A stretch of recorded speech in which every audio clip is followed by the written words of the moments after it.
আসসালামু আলাইকুম। আজ আপনাদের মাঝে নিয়ে আসলাম বিটরুট জুস, যেটা নাকি একের ভিতরে অনেক কিছু। যারা নাকি ব্লাড প্রেশার কন্ট্রোল না, তারপর লিখে যারা নাকি শরীরের মধ্যে রক্ত উৎপাদন হয় না, তো তাদের জন্য এটা অনেক ভালো। রক্ত এটা তৈরি করে আর রক্ত সাফও করে।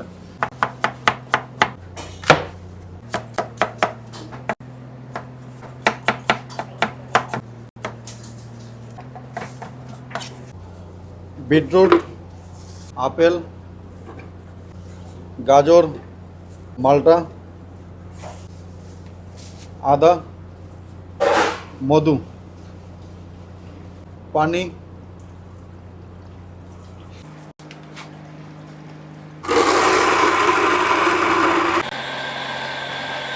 এটা এখন একদম কমপ্লিট। এটা আমি এখন ফিল্টার করে নিব আর কি।